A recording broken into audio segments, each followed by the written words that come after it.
마가복음 9장 2절부터 8절까지입니다. 우리 같이 읽겠습니다. 엿새 후에 예수께서 베드로와 야고보와 요한을 데리시고 따로 높은 산에 올라가셨더니 그들 앞에서 변형되사 그 옷이 광채가 나며 세상에서 빨래하는 자가 그렇게 희게 할 수 없을 만큼 매우 희어졌더라.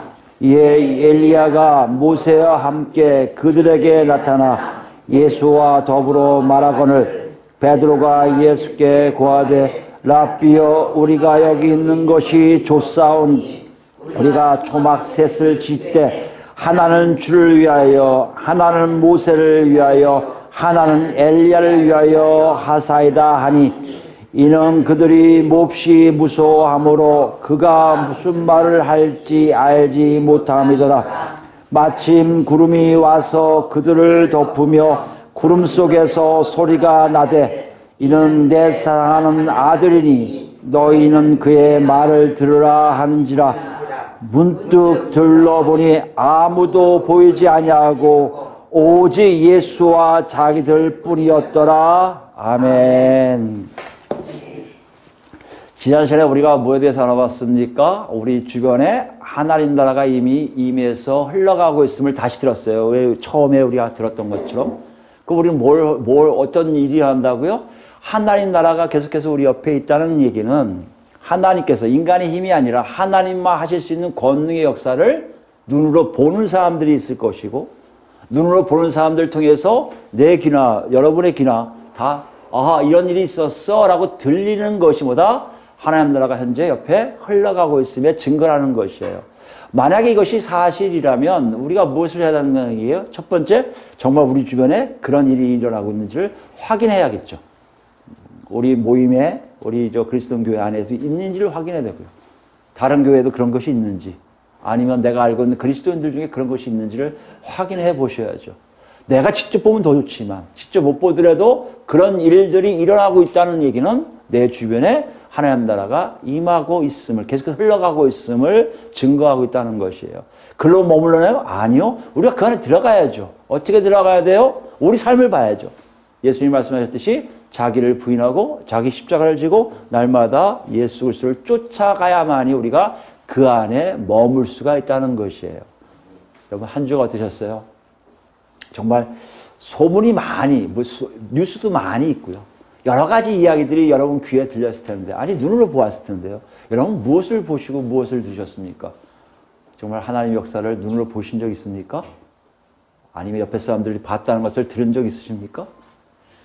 여러분 주변에 뭐가 있다는 거죠? 하나님 나라가 지금 흘러가고 있다는 것이에요.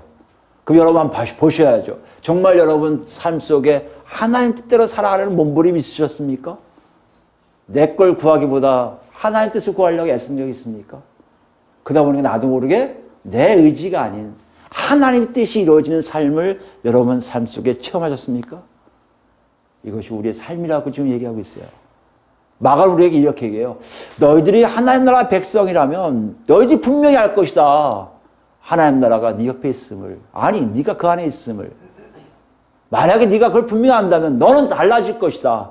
너의 삶에 진정으로 하나님 뜻대로 살고 있음을 보게 될 것이라는 얘기예요. 이거는 예외가 없어요.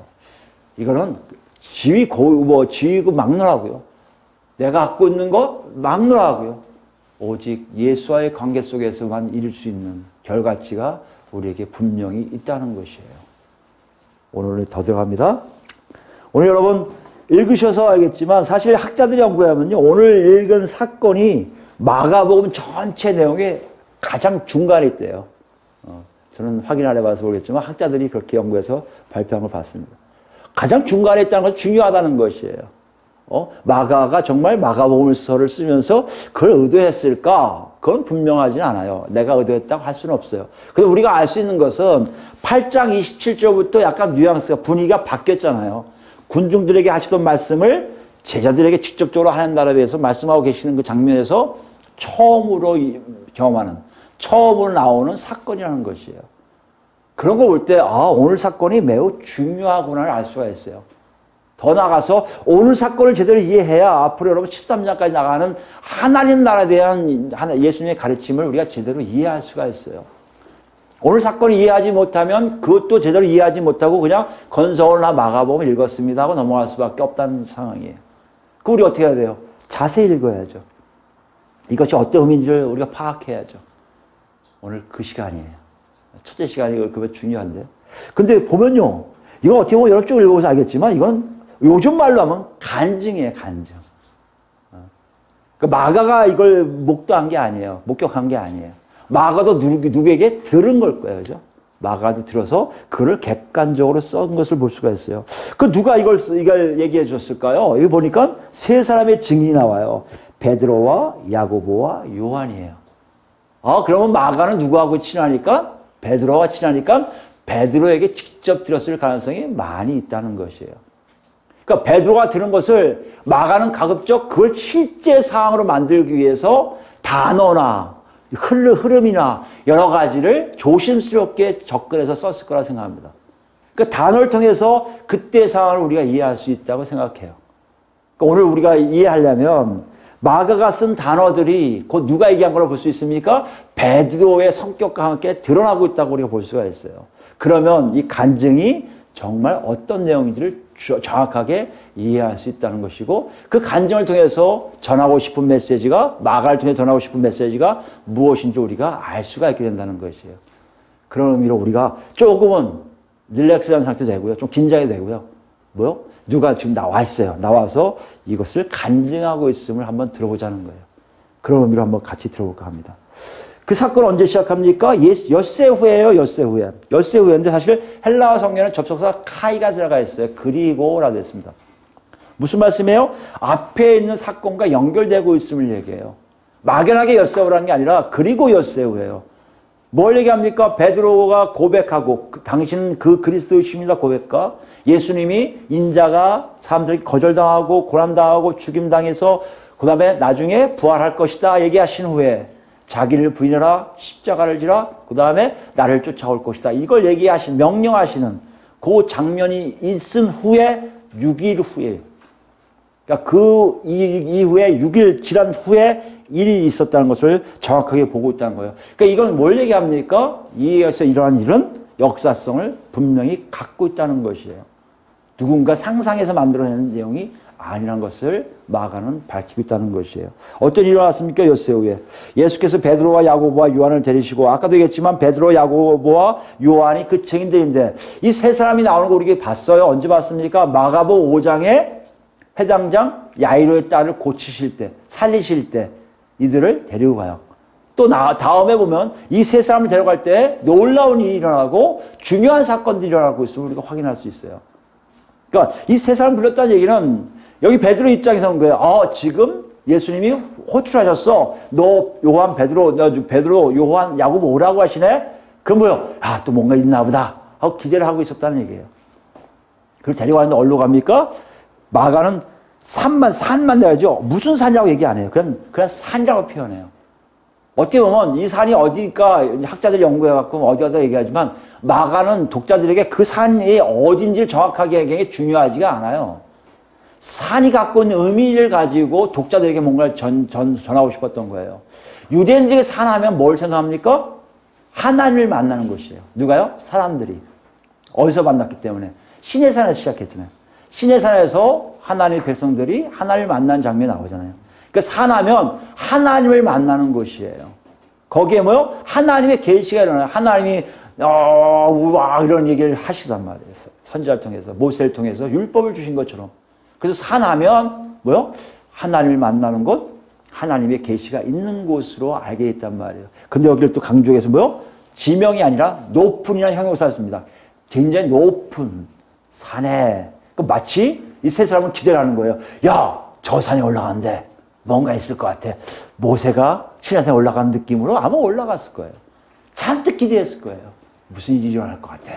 야, 너도 그렇지? 맞아, 나도 그래. 아마 셋이 막 이러고 올라갔을 거예요. 예수님 쫓았어요. 근데 정말 일이 일어났어요.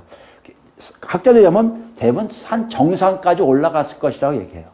여기 보면 따로라는 표현이 데리시고 따로 높은 산에서 아예 외진 데를 네 사람만 있는 곳으로 올라갔다고 얘기하신 거예요. 그러니까 사람들이 없는 곳으로 가신 거예요. 간 후에 갑자기 일이 일어났어요. 어떤 일이 일어났습니까? 예수가 그들 앞에서 변형되세요.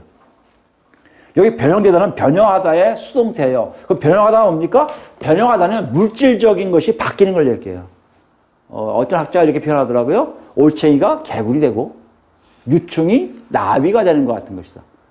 완전히 근본적으로 바뀌어 있음을 얘기한다는 것이에요.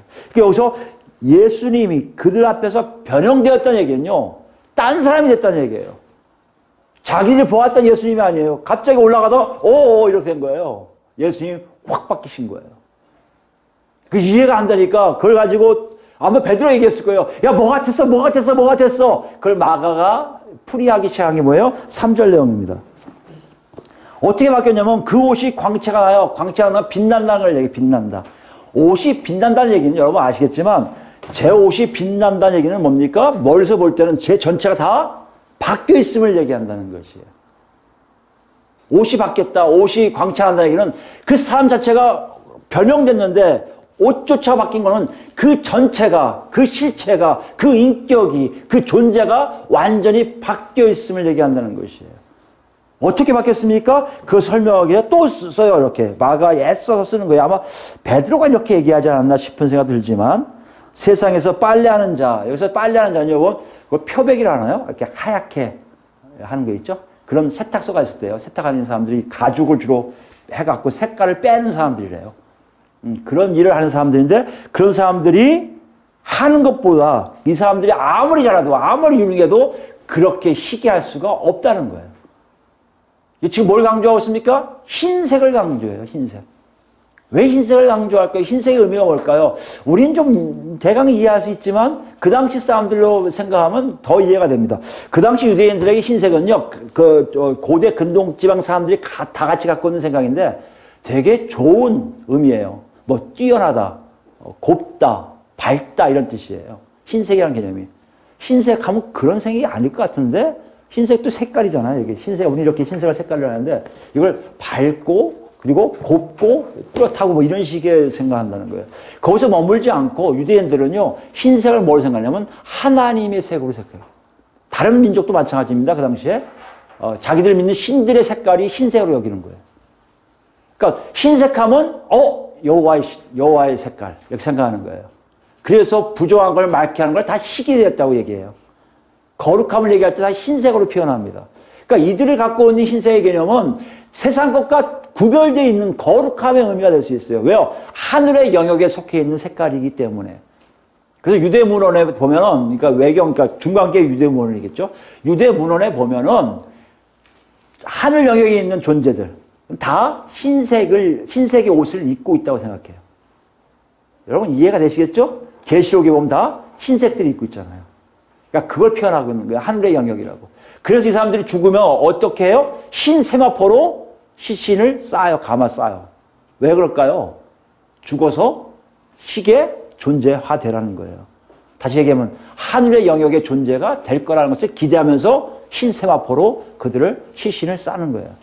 이렇게 볼 때 희어졌더라. 그것도 사람이 해서도 안 되는 정도의 완벽하게 희어졌다는 얘기는 완벽한 하늘의 영역의 존재. 다시 얘기하면 하나님과 같은 존재가 되었다는 것이에요. 이 세 사람이 같이 올라가다가 갑자기 예수님이 딱 서 계셨는데 쓱 돌아오셨는지 모르지만 보기에 세 사람이다. 하나님 같아. 놀라는 거죠. 눈이 둥그레졌습니다. 어떻게 저렇게 했지? 아까 이랬을 거예요. 다. 세 명이. 여러분 상상이 가시죠? 영화 장면 같은 게 나오죠? 그 장면을 좀 얘기하고 있어요. 근데 더 놀라운 게요. 4절 말씀이에요. 예수님 때 놀라고 있는데요. 갑자기 그들 앞에 누가 나타나요? 엘리야가 모세와 함께 그들에게 나타나요. 여러분 한번 생각해 보세요. 우린 쉽게 엘리야와 모세가 나타날 거야 했는데 베드로와 야고보와 요한이 엘리야와 모세를 한 번도 본 적이 있을까요? 없을까요? 없잖아요. 그런데 어떻게 알아요? 신기하잖아요. 그게 여기에 놀라움이에요. 아는 거예요. 예수님이 갑자기 바뀐 걸 통해서 놀라고 그러는데 갑자기 두 사람이 하는데 한 사람이 엘리야인 거 알고 한 사람은 모세인 걸 세 사람이 동시에 다 인식하게 됐다는 거예요. 여러분, 엘리야가 모세가 누굽니까? 엘리야 모세? 이 사람들 태어나기 훨씬 전에 하나님에 의해서 사용된 이스라엘의 놀라운 지도자들 아니에요? 한 사람은 율법을 여기 준 사람이고 또 한 사람 누구예요? 선지자들의 대표격 아닙니까? 이 두 인물을 봤다는 것에 대해서 이 사람들이 갑자기 놀라는 거, 엘리야와 모세? 이해가 안 가는 거예요. 당황할 수밖에 없죠. 놀랄 수밖에 없죠. 그러더니 그들이 어떻게 해요? 예수님하고 대화를 하는 거예요. 그냥 지나갔으면 헛것을 봤나 했는데 변형하신 예수님하고 대화를 나누는 거예요. 누가는 여기 자세히 기록하고 있습니다. 무슨 내용을 얘기했다고 나오는데 마가는 걸 생략해요. 왜 그랬을까요? 베드로는 그게 중요한 게 아니에요. 자기 눈에 엘리야와 모세를 봤다는 게 중요한 거예요. 깜짝 놀랐을 거예요. 아마 여러분 상상해 보세요. 지금 여러분 가는데 여러분이 알고 있는 바울이 옆을 싹 왔다. 그 여러분 바울이세요? 물어볼 거 아니에요. 여러분 놀라실 수밖에 없을 거 아니에요. 그 일이 지금 일어난 거예요. 이 당시의 사람들에게 엘리야는 누굽니까? 엘리야는 죽지 않고 올라간 걸 알고 있잖아요. 들려서 올라간 걸 다 알고 있단 말이에요. 그래서 엘리야는 죽지 않을 거라고 생각을 해요. 그래서 언제든지 천상에서 이 지상으로 왔다 갔다 할 수 있다고 생각하는 거예요. 그렇기 때문에 이 베드로가 더 놀란 거 아닙니까? 야, 그 사실이네? 죽지 않았는데 내 눈앞에 있었네? 이라고 했을 거예요. 모세는요, 어떻게 묻었다는 얘기가 없어요. 그래서 여기 전의 내용을 얘기하면 하나님이 직접 모세를 묻었다는 사람도 있고요. 어떤 사람들은 아니야, 모세도 죽지 않았다고 생각하는 사람 많아요. 이들은 나중에 우리가 다음 시간에 볼 것 같지만 이들은 어떻게 보면 하나님의 이스라엘 회복의 시기에 가장 중요하게 사용될 사람들이에요. 어찌됐든 이들이 나타난 것에 대해서 베드로는 너무나 놀라 자빠지는 거예요. 아마 여러분 상상해 보세요. 예수님이 갑자기 바뀌었습니다. 예수님이 어떤 분이었는데요. 자기하고 같이 밥을 먹던 분이에요. 같이 주무셨던 분이에요. 같이 초라한 옷을 입고 어디든지 가시던 분이세요. 물론 귀신도 내쫓고 물론 모든 건 막 이 역사도 일어났지만 그럼에도 불구하고 그분은 자기들하고 비슷하게 생각해서 랍비로서 선생님으로서 모시고 있던 분이었는데 그분이 바뀐 것도 놀래 죽겠는데 엘리야와 모세라고 처음 생전에 아무렇게 한 번도 보지 못했던 분들을 눈앞에 딱 나타나니 이 세 사람의 생각은 완전히 우리가 지금 얘기하면 멘붕이 됐을 거예요. 정신이 나갔을 거예요. 그 증거가 뭡니까? 5절입니다. 베드로가 예수께 고하되 랍비요라고 했어요. 주요도 아닌지 다시 헷갈리니까 다시 랍비가 된 거예요. 랍비요. 랍비란 말 원래 대단히 훌륭한 선생님이시오. 탁월한 선생님이시오 이 뜻이에요. 원래 나쁜 말은 아니에요. 그러나 이들에게 그 그리스도라 고백은 사라지기 시작한 건 뭐예요? 당황하기 시작한 거예요. 완전히 당황했습니다. 우리가 여기 있는 것이 좋사오니 너무나 좋은 거예요. 우리가 초막셋을 짓되 하나는 주를 위하여 하나는 모세를 위하여 하나는 엘리야를 위하여 하사이다 하니 무슨 말이에요 지금요? 가지 마세요. 여기 계세요. 세 개 만들어 놓을 테게 하고 잘게요. 여기서 같이 있고 싶어요. 여기 초막이라는 의미가 머무르다는 의미도 있어요. 같이 머무르고 싶어요. 같이 있고 싶어요 뜻이에요. 영원히 이러고 싶어요 뜻이에요. 너무 좋은 거예요 베드로가요. 여러분 중에 아마 하나님을 직접 만나신 분들 아마 그럴 거예요. 주의 음성을 듣든지 성령의 강권의 역사 중에서 자기가 이 땅 것이 아닌 세상의 것이 아닌 하나님 것을 만난 사람의 그 감격은 아마 이루 말할 수 없을 겁니다. 그분들의 얘기를 통하면 거기가 너무 좋은 거예요. 그죠? 그게 또 하고 싶은 거예요. 세상에 예수를 만나지 않은 사람도 약간 죽음 후에 임사 체험한 사람들도 그 죽기를 원해서 자살을 막 시도하는 사람 많다는 거 아니에요. 그 빛이 좋아서. 그 이상이에요. 예수 그리스도를 통해서 만난 사람들의 그 소망은 대단히 큰 걸 우리가 알 수 있습니다. 근데 이게 거의 같은 거예요. 그분들 얘기는 그 예수님하고 머물고 싶었던 것처럼 이 베드로도 그렇게 얘기하고 싶은데요. 보세요. 이 초막이란 말이 웃긴 거예요. 초막이라는 것은 아까 머문다는 의미도 있지만 원래 뭐예요? 영원히 쓸 수 있는 공고한 거처가 아니에요. 임시로 만든 거처예요. 영원히 있고 싶은 마음에 자기도 모르게 나온 말이 초막이에요. 그러니까 아니 이렇게 집 하나 짓고 여기는 예수님 사시고 여기는 엘리야 사시고 여기 모세 사시고 해야 되는데 그 말이 안 나오고 그냥 무턱대고 산이니까 아마 초막이라는 말이 나올지 모르지만 얘기를 했어요. 왜 그랬을까요? 6절 보면 거기에 대해서 이유를 베드로가 마가에게 설명했을 것 같습니다. 그게 뭐예요? 이는 그들이 몹시 무서함으로 그가 무슨 말을 할지 알지 못함이 되더라. 헬라어 성경은 더 정확하게 하면 이렇게 나옵니다. 왜냐하면 그가 뭘 대답할지 몰라서고요. 왜냐하면 그들이 너무 무섭기 때문입니다. 그 상황이 사실은 좋지만 두려운 거예요. 아마 사시나무 떨어지면 막 떨어졌을 것 같아요. 막. 하늘의 영역에 있는 사람들 만난다? 예수님이 나하고 다른 분이다? 예수님이면 사람이었다면 오히려 편했을 텐데 그렇지 않았을 거 아닙니까? 막 떨어졌을 거예요. 여기가 끝나야 되는데 그렇게 안 해요. 실제 보니까요. 마치 그때 막 떨고 있는 상황에 구름이 와요. 구름이 와서 그들을 덮어버려요. 구름이 덮다는 얘기는 여러분 아시겠지만 성경에는 하나님의 인재를 얘기해요. 하나님의 영광을 얘기해요. 하나님이 그들을 둘러싸요. 이렇게요. 둘러싸고 뭐요? 하늘에서 소리가 나요. 구름에서 소리가 나요. 여러분 이건요. 베드로와 야고보와 요한이 아무리 예수님을 쫓아가서 귀신을 내쫓는 삶도 한번 살아봤지만 이 체험은 정말 이들에게는요. 상상도 하지 못할 일이에요. 그 당시 구약을 보면 이 사건은 어떤 사건을 얘기하냐면요. 하나님이 택해서 특별하게 쓰실 사람들만 경험하는 체험이에요. 모세처럼, 아브라함처럼, 엘리야처럼 그런 사람들, 예레미야처럼 그런 사람들에게만 허용되는 역사예요.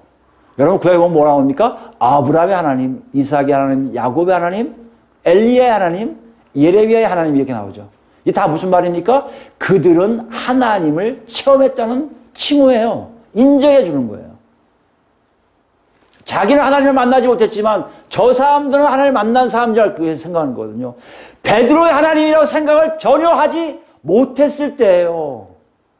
야고보의 하나님, 요한의 하나님 절대 할 수 없었을 때예요.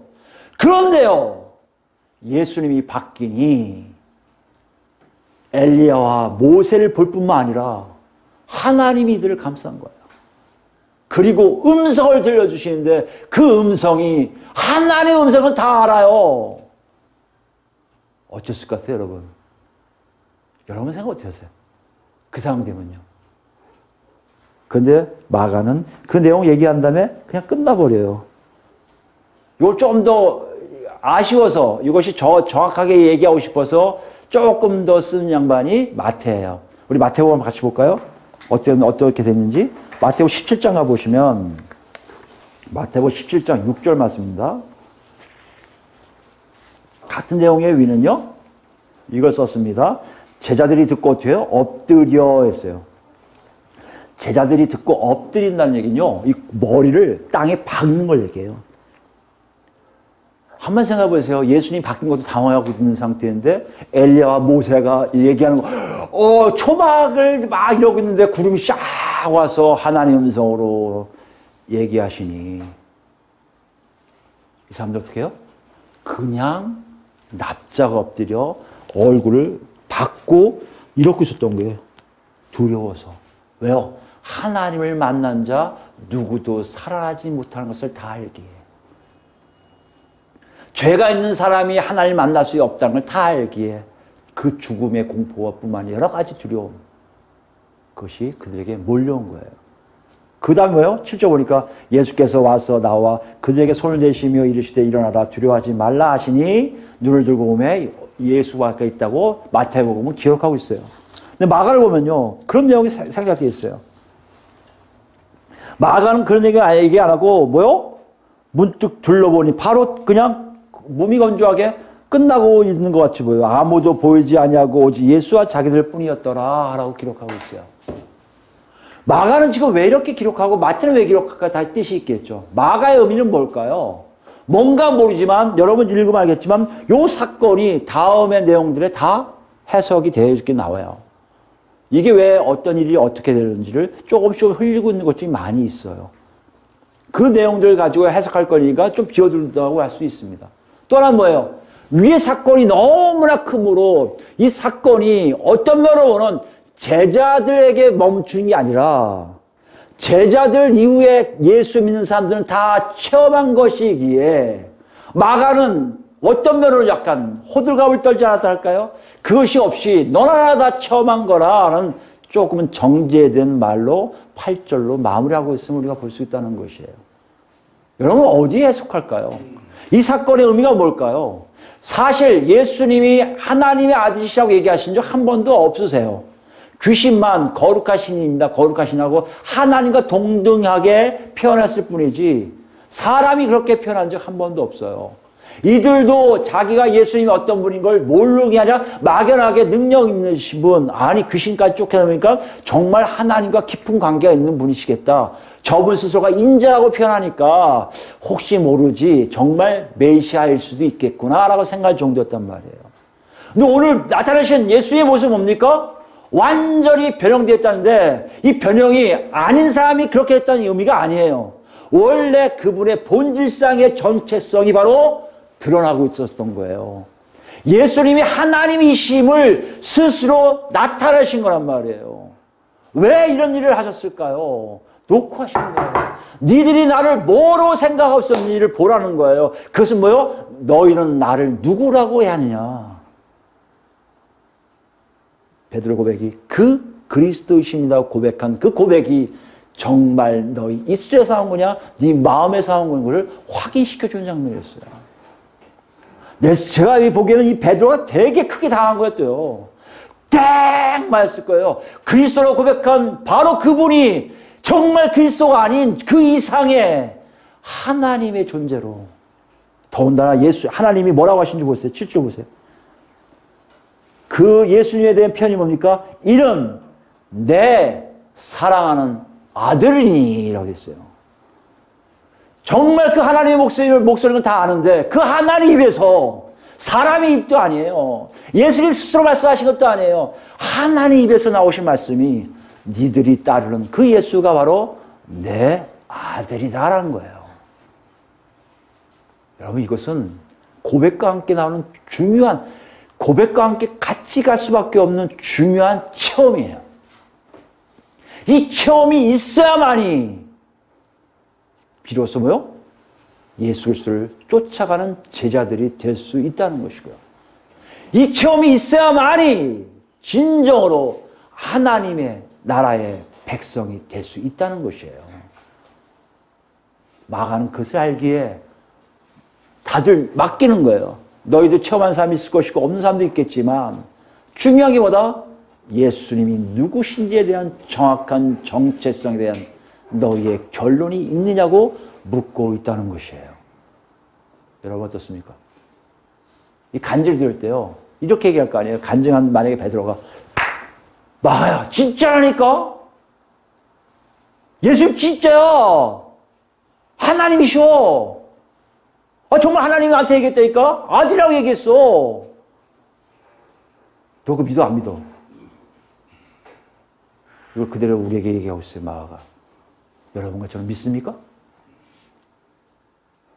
그래야 비로소 앞으로 나갈 내용의 놀라운 하나님의 말씀이 우리 삶 속에 나올 수가 있어요. 아니면 여러분 죄송하지만 우리에도 똑같이 세상 사람과 똑같아요. 여러분 이것을 정말 그럴까요? 이들이 왜 그런 게 없을까요? 그럼요. 이제 이해 안 가잖아요. 아니요. 이들 정말 이것이 굉장히 깊게 남아있으면 알 수 있어요. 그 대표적인 인물이 뭡니까? 베드로잖아요. 우리 베드로 후서를 볼까요? 베드로 후서를 보면 1장입니다. 1장 10절부터 볼까요? 여러분 쭉 보시면 알겠지만 신의 하나님의 성품에 참여하는 자의 모습을 쭉 이렇게 베드로 사도가 써요. 그 다음에 10절에요. 그러므로 형제들아 더욱 힘써 너희 부르심과 택하심을 굳게 하라. 너희가 이것을 행한즉 언제든지 실족하지 아니하리라. 무슨 말이에요? 부르심과 택하심을 굳게 하라는 얘기는 앞에 있는 삶을 너희가 살아가게 될 거라는 얘기예요. 이걸 잊지 말라는 거예요. 그러면서 뭐라고 하냐면 이같이 하면 우리 주 곧 구주 예수 그리스도의 영원한 나라에 들어감을 넉넉히 너희에게 주시리라. 무슨 말이에요? 하나님의 나라 임하신 하나님 나라 네가 들어가 있음을 확인하게 된다는 거예요. 여유 있게 들어간다는 얘기는요. 그 안에서 있으면 안다는 얘기예요. 우리가 다시 마가복음 얘기하는 대로 한다면. 지금 베드로사는 이걸 왜 얘기하고 있습니까? 자기의 독자들에게 이렇게 얘기하고 있다는 거예요. 너희 잘 확인해야 돼. 실제야. 거짓말 아니야. 정말 너희가 그래야 예수님에 의한 나라가 존재하고 있음을 너희가 알아. 넉넉히 들어갈 수 있어. 그것은 너희 삶의 부르심과 택하심에 대한 따른 굳건한 삶이 있어야 돼. 그 삶이 있는지 없는지 보라고 얘기하고 있다는 것이에요. 예수 믿는 게 뭔지를 더 구체적으로 얘기하고 있다는 것이에요. 왜요? 자기가 경험했거든요. 그 그리스도라 고백하고 당장 이 사탄아 물러가서 사탄으로 치고받던 자기였는데 예수님이 하나님이심을 볼 때 이 사람의 모든 것들 나중에 성령이 임하시면 어떻게 했을까요? 아마 이 내용이 너무나 책임졌을 것 같아요. 그리고 감사했을 거예요. 그 앞에 고백한 거, 잘못한 행동, 아까 우리가 쭉 봤던 8장에 있는 내용들이 굉장히 자신에게 부끄러움을 느꼈을 수 있습니다. 그러나 그것이 큰 은혜인 거 알아요. 내가 그것을 체험했기에 지금의 나의 모습이 있을 것이라고 얘기한다는 것이죠. 그게 어디 있습니까? 보면요. 12절이에요. 그러므로 너희가 이것을 알고 이미 있는 진리에 서 있으나 내가 항상 너희에게 생각나게 하려 하노라. 내가 이 장막이 있을 동안에 너희를 일깨워 생각하게 하며 오를 줄을 여기노니. 이게 무슨 말이에요? 내가 있을 동안은 누누이 얘기하고 싶어. 이걸 예서 얘기하고 싶어. 정신 바짝 차려서 하나님의 부르신 대로 살아야 네가 하나님 나라에 거할 수 있어. 이걸 계속 얘기하고 싶다는 거예요. 그 다음에 14절이요. 이는 우리 주 예수 그리스도께서 내게 지시하신 것 같이 나도 나의 장막을 벗어날 것이 임박한 줄 압니다. 무슨 얘기예요? 이제 천국 갈 날이 멀지 않았다는 것이에요. 그 베드로후서를 읽는 청중들은, 독자들은 베드로 사도가 죽기 전에 쓴 것을 알고요. 죽기 전에 마지막으로 하는 얘기예요. 마지막으로 한 얘기가 뭐였겠어요? 굉장히 중요한 얘기였죠. 뭐 얘기하는 거예요? 예수님이 다시 나라에 네가 들어가야 돼. 그러기 위해서 네가 하나님의 성품에 참여하게 돼야 돼. 이걸 얘기하고 있단 말이에요. 그러면서 뭡니까? 15절. 내가 힘써 너희로 하여금 내가 떠난 후에라도 어느 때나 이런 것을 생각나게 하려 하노라. 그래서 쓴다는 거예요. 나 죽은 후에도. 무슨 말이에요? 절대 이건 불변이야. 이대로 네가 살아야 돼. 이걸 얘기하고 있단 말이에요. 그리고 얘기해요. 16절입니다. 우리 주 예수 그리스도의 능력과 강림하심을 너에게 알게 한 것이 교묘히 만든 이야기를 따른 것이 아니요. 우리는 그의 크신 위엄을 친히 본 자라. 이 사건을 얘기하는 거예요. 여러분 체험이 이렇게 중요해요. 여러분 예수님을 어떻게 만났는지 그 체험이 여러분의 신앙을 꽉 붙들 거예요. 여러분이 하나님을 어떻게 만났는지 그 체험이 없다면 굉장히 여리여리할 거예요. 이리 쉬우고 저리 쉴 거예요. 아니, 세상 사람들과 거의 같은 삶을 살 거예요. 그리고 교회 온 것만 다를 거예요. 체험이 있으니까 얘기하는 거예요. 내가 얘기하는 거 정말이야. 왜? 내 눈앞에 예수님이 하나님 되셨거든. 내가 있는 곳에 하나님의 음성 들려주셨거든. 예수는 내 아들이라고 말씀하셨거든. 그걸 얘기하는 거예요. 17절 보세요. 지극히 큰 영광 중에서 이러한 소리가 그에게 나기를 이는 내 사랑하는 아들이요 내 기뻐하는 자라 하실 때 그가 하나님 아버지께 존귀와 영광을 받으셨느니라. 이 소리는 우리가 그와 함께 거룩한 산에 있을 때 하늘부터 난 것을 들은 것이라. 이 사건이 베드로에게 굉장히 크게 남아있는 거예요. 죽기 전까지 얘기하는 거예요. 얘들아 살아계셔. 정말이야. 하나님의 아들이야. 예수님 바뀌셨어. 지금도 바뀌셨어. 너 그거 알아야 돼. 거기 들어가려면 예수님 쫓아가는 삶을 네가 살아야 돼. 이거예요. 요한은 어땠을까요? 요한. 사도 요한은 좀 더 다른 방향으로 이걸 해석해요. 물론 요한일서에 보면 자기들이 겪었던 거 정말 만져보고 했던 분이 하나님과 함께 있었던 것을 강조한 것도 나와요. 근데 요한복음을 보면요. 요한복음 여러 가지 핵심이 뭡니까? 하나님 나라를 어떻게 들어가고 어떻게 볼 수 있는 걸 보여줘요. 그죠? 우리 요한복음 3장에 봤잖아요. 어떻게 본다고요? 거듭나야 본다고 얘기해요. 일반 사람들은요. 하나님 나라에 대해서 아무렇지 않게 얘기했는데 사도 요한은 정확하게 해요. 거듭나야겠더라. 내가 생각해보니 분명히 저는 요한이 그걸 갖고 있었을 것 같아요. 생각해보니 그 역사가 성령의 역사가 아니고는 절대 그것을 보지 못했다는 것이에요. 그리고 다음에 얘기합니다. 뭐요? 물과 성령으로 거듭나지 아니하면 하나님 나라에 들어갈 수 없느냐고 선포해버려요. 여러분 뭘 얘기합니까? 나 거듭났습니까? 그러면 나 거듭났어요. 어떻게 알아요? 교회 다녀요. 나 교회 다녀서 잘 이렇게 얘기하는데 요한을 얘기하면 생각하면 그게 아니에요.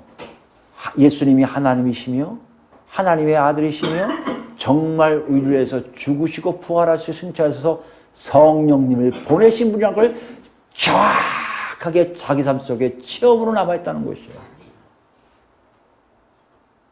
여기서 우리가 물어보는 게 자꾸만 너희도 그러니? 아, 꼭 그래야 돼요? 그렇게 안 해도 되잖아요.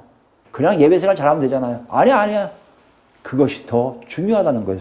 요한복음 14장 가볼까요? 요한 사도가 이걸 더 붙여서 얘기합니다. 성령님에 대해서 얘기하는데요. 성령에 대해서 아주 정확하게 얘기해요. 그분의 역할에 대해서. 16절부터 봅시다. 16절, 14장 16절입니다. 내가 아버지께 구하겠으니 그가 또 다른 보혜사가 누굽니까? 성령님이세요. 너에게 주사 영원토록 너희와 함께 있게 하리니 그는 진리의 영이라 세상은 능히 그를 받지 못하나니. 보세요. 세상은 능히 그를 받지 못해요.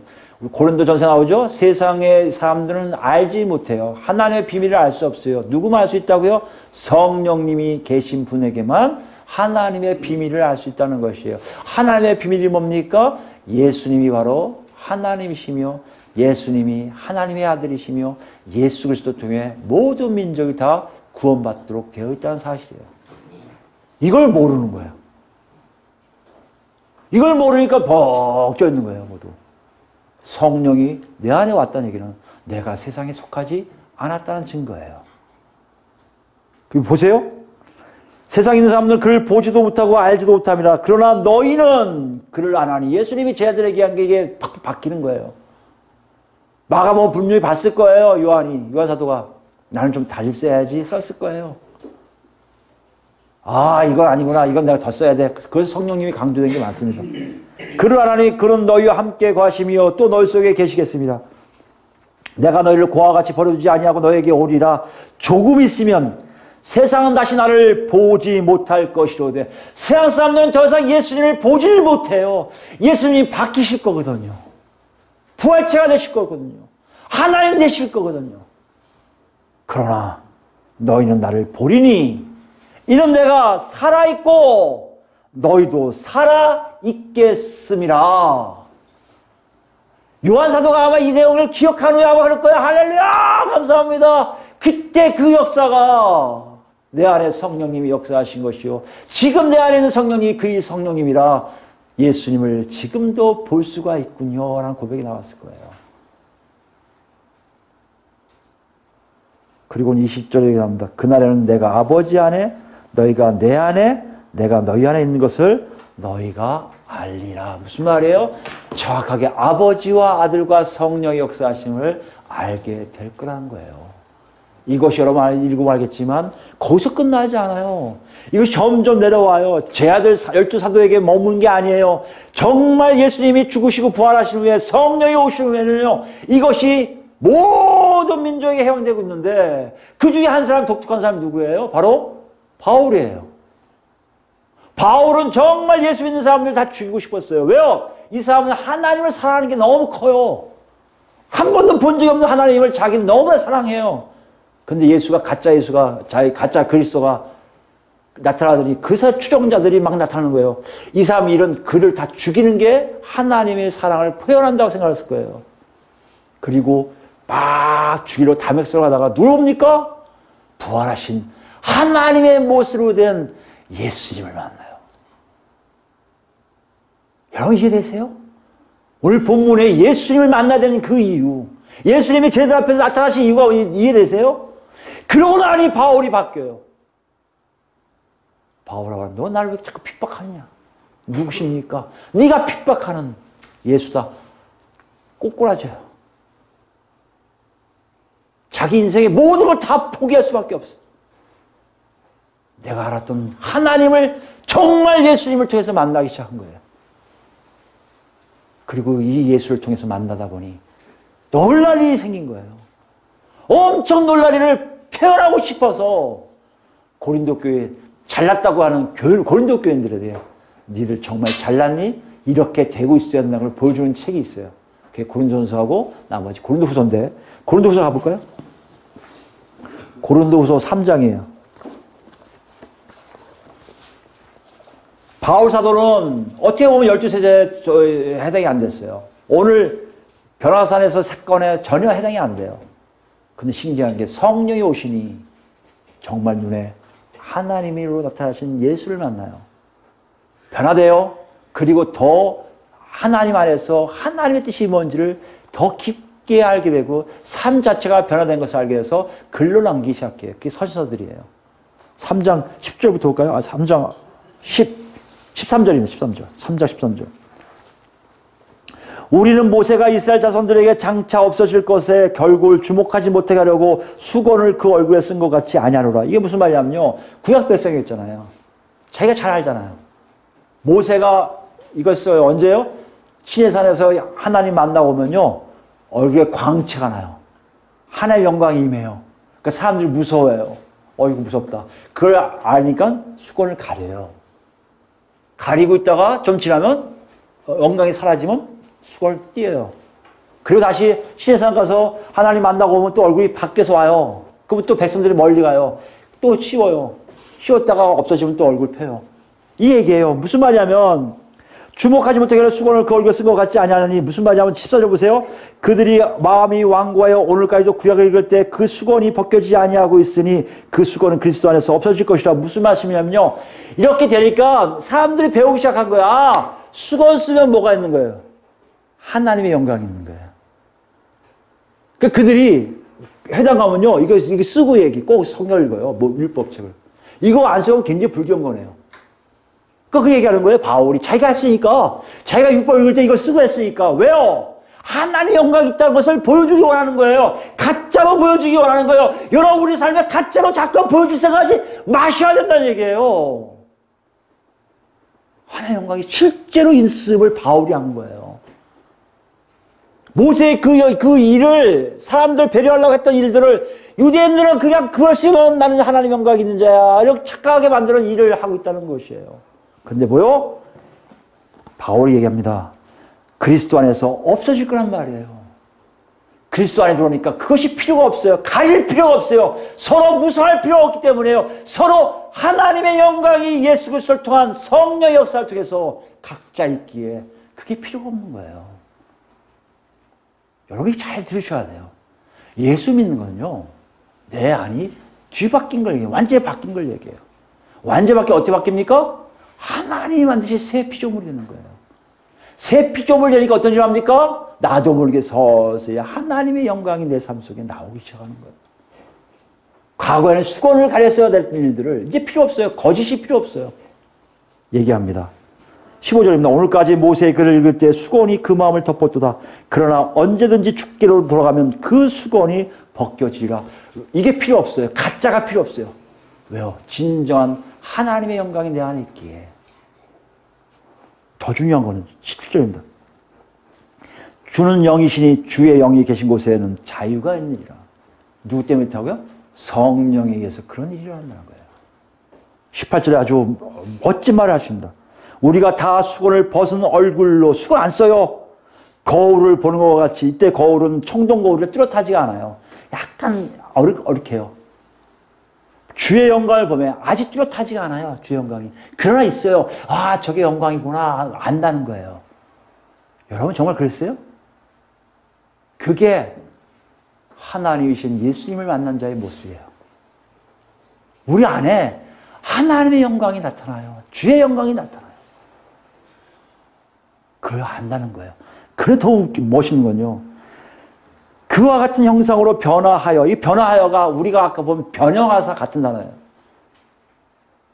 예수님의 정체성이 그대로 드러난 것처럼, 하나님이신 정체성이 드러난 것처럼 우리의 정체성이 날로 바뀌는 걸 알 수 있어요.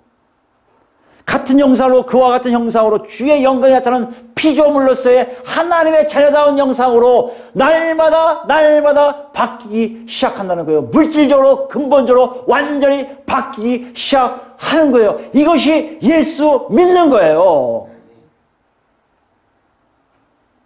교회 와서 예배드리고 가는 게 예수 믿는 게 아니라 내 안에 주의 영광이 나타나 날마다 내 정체성을 갖는 거예요. 아 저는 박문정이구나. 알게 하시는 하나님 보시기 아는 거예요. 저는 박문정이야. 내가 저렇게 박문정을 만들었거든. 제가 잘 살고 있구나 아신다는 거 아니에요. 바뀌어요. 그와 같은 형상으로 바뀌어요.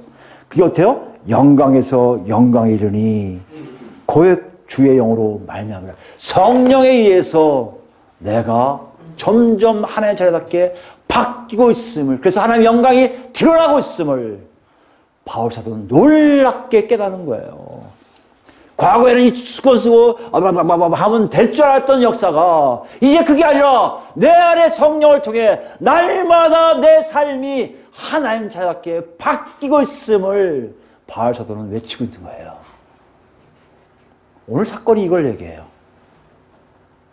예수님이 하나님이시고 하나님의 사랑하는 아들이심을 아는 자들은 성령에 의해서 삶이 바뀌기 시작하는데 어떻게 바뀌어요? 예수님이 변형되신 것처럼 우리 삶이 날로 예수님 닮아가는 삶으로, 그런 삶으로 변형되기 시작한다는 것이에요. 그래서 마가가 이걸 딱 얘기해요. 그리고 침묵해요. 꼭 이렇게 물어보는 것 같아요. 너희는 어떠니? 그런 체험 있어? 제자들 같은 체험 있어? 제자들 같은 체험이 너희한테 있어서 너희 바뀌고 있어? 우리는 어때요, 여러분? 체험이 하셨어요?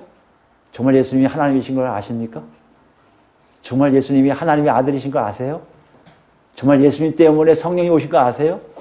그 성령님이 여러분을 바뀌고 있는 거 아세요? 뭔가 자꾸 바꾸려고 자꾸 놓고 하고 계신 거 아세요? 여러분을 싸잡아서 얼른 끌고 가려는 거 아세요? 높은 산을 자꾸 데려가시는 거 아세요? 모르겠다고요? 여러분 삶을 보세요. 아마 세상 사람들과 거의 같을걸요? 내가 달라는 건 딱 하나야. 직분이 바뀐 것. 성경책 들고 다니는 거. 그거 외에는 없어요. 아마 그럴 거예요. 여러분, 지금 이 노크 소리를 들으셔야 돼요. 이 노크 소리를 들으실 때 여러분 제가 자신을 어떤 사람인지 알 수 있어요. 이걸 좀 더 쉽게 풀이한 게 로마서예요. 로마서 12장 가볼까요? 로마서 여러분 잘 아시는 내용입니다. 8장까지 쫙 해서 8장이 뭐 나와요? 성령에 의해서 나오죠. 성령. 성령 하나님에서 딱 얘기한 다음에 그 다음에 9장, 10장, 11장은 그 이스라엘 백성들에서 나온 다음에 12장이 결론이에요. 그러므로는 어떻게 보면 8장 연결입니다. 하나님에 의해서 너희 사랑하는 게 너무 가득하고 성령이 충만한 너희 있는 거 알잖아. 그러므로 이 뜻이에요. 성령에 의해 사는 삶을 아는 사람들에게 얘기하시는 거예요. 형제들아 내가 하나님의 모든 자비하심을 너희를 권하노니 너희 몸을 하나님이 기뻐하시는 거룩한 산제물로 드리라. 이는 너희가 들을 영적임이라. 무슨 말이에요? 하나님이 받을 수 있는 산제물, 살아있는 생명이 있는 제물이 되라는 얘기예요. 무슨 말입니까? 가다 보면 하나님 인정하는 거예요. 저는 내가 알고 있는 제물이야. 저는 내가 받을 제물이야. 내가 사랑하는 제물이야. 내가 흠양하는 제물이야. 이렇게 하신다는 거예요. 어떻게 해야 됩니까? 2절 말씀이에요. 너희는 두 가지의 명령을 해요. 너희는 두 가지 명령을 하는데요. 바울 사도가 로마 교회에 주는 명령 첫 번째 뭔지 아십니까? 뭐뭐 하지 말라는 거예요. 본받지 말라는 거예요. 뭘 본받지 말라? 이 세대예요. 이 세대는 뭐라고요? 우리가 얘기했잖아요. 악한 세대예요. 죄악된 세상이에요. 망할 세대예요.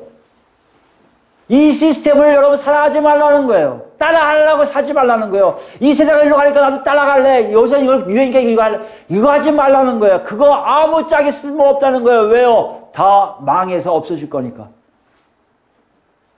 그리고 더 강하게 얘기해요. 그 명령이 뭡니까? 여기는 잘못 해석되어 있지만 변화를 받으라는 거예요. 변화를 받으라는 게 무슨 의미입니까? 같은 단어예요. 변형하라는 거예요. 근본적으로 바꾸라는 거예요. 어떻게 해요? 마음을 새롭게 하는 거예요. 이 마음이 중심이에요. 마음이 사람을 움직여요. 마음이 가는 곳을 가요. 이게 의지의 자리예요. 여러분을 컨트롤해요. 일로 가, 일로 가요. 마음을 변화한다는 게 말입니까? 마음에 지금 뭐가 계세요? 성령님 계셔서 성령님이 여러분을 움직이고 계시거든요.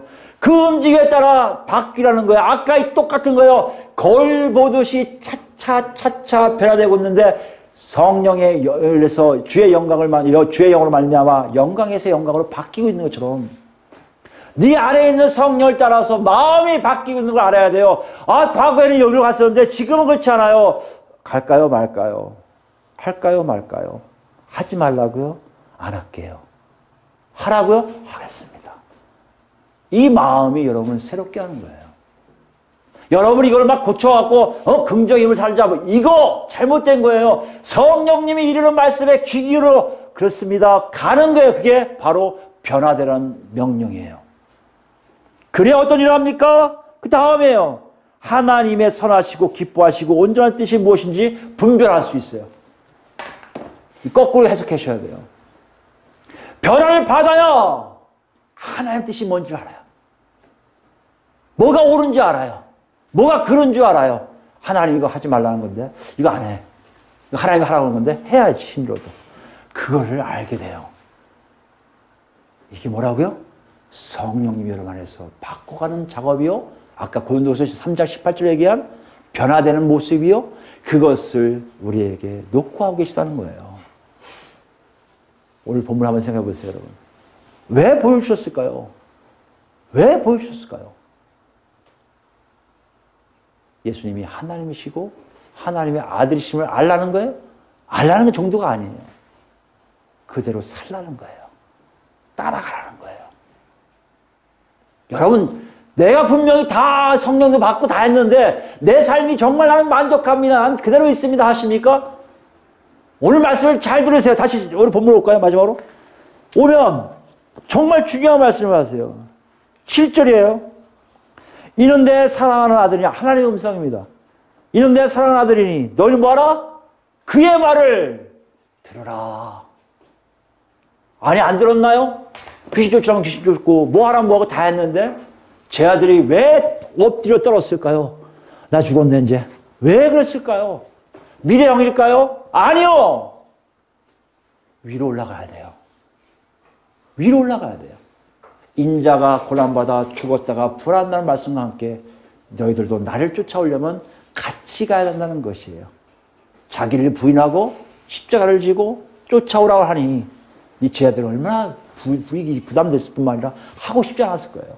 딴 건 다 하겠는데 이건 못할 거예요. 아마 분명히 암울했을 거예요. 아니 아주 우울할 뿐만 아니라 정말 짜증나 죽겠네 했을 거예요. 근데 하나님 음성 들렸어요. 그 아들은 니들이 그렇게 성장할 아들이 아니고 내 아들이니까 그의 말에 순종하라는 거예요. 무슨 말씀이에요? 위에 한 말씀이 바로 내가 너희들에게 정확하게 주고자 하는 말이라는 얘기예요. 하나님이 도장을 찍으신 거예요. 인증하시는 거예요. 예수 그리스도의 말이 100번, 1000번도 맞다는 얘기예요. 그대로 안 살면은 너희는 내 백성이 아니라는 얘기예요. 여러분, 이게 복음이에요. 예수님의 죽으심과 부활하심이 나에게 와서 나를 뒤집어 놓은 것까지는 좋은데 내 삶에 예수님을 쫓아가려고 나를 부인하지 않고 예수님을 쫓아가려고 십자가를 지지 않는다면 여러분 복음이 없어요. 하나도 안 기쁘실 거예요. 뭐가 기뻐요? 가짜인데. 수건만 두르고 있을 거라고요. 나는 거룩하다. 나는 거룩하다. 가짜예요. 여러분 정체성이 그게 아니에요.